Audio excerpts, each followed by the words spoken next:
Wasal fl-aħħar fażi tiegħu il-proġett tal-Promenade f'Marsalforn Għawdex sabiex fix-xhur li ġejjin, partikolarment fis-sajf, ikun lest u jibda jitgawda mill-eluf ta' uċin Maltin u turisti li ta' kull sena jżuru dan il-post pittoresk.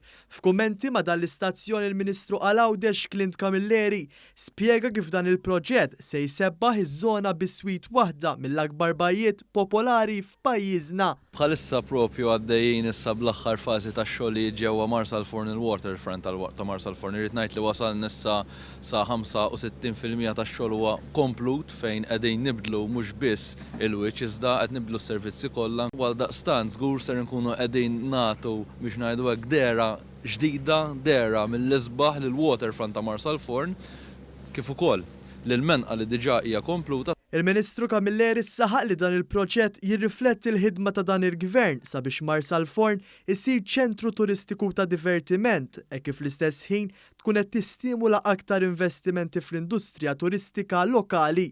Minħat jew il-perit tal-proġett Sean Mikallef spjega kif dan l-investiment kruċjali fil-gżira ta' Tlitoljiet se jsolvi waħda mill-akbar problemi f'Marsalforn dik tal-għarar. Ix-xogħol għaddej b'ritmu tajjeb ħafna, bħalissa għaddejjin dil-fażi bħala pavimentar u kif ukoll għandna xi servizzi li jinkludu stormwater culverts biex jindirizzaw l-għarar f'dit żona minħabba li kien hawn problema kbira ta' għarar u kif ukoll is-servizzi kollha bħal drenaġġ, water services. Prattikament qed naraw li sas-sajf ikollna dal-proġett maqut u lest biex jitgawda mill-pubbliku ġenerali. Apparti t-tisbieħ tal-promenade, il-proġett se jservi tajnuna mill-akbar għal diversi ristoranti li joħorġu l-imwejjed bis-siġġijiet f'din iż-żona.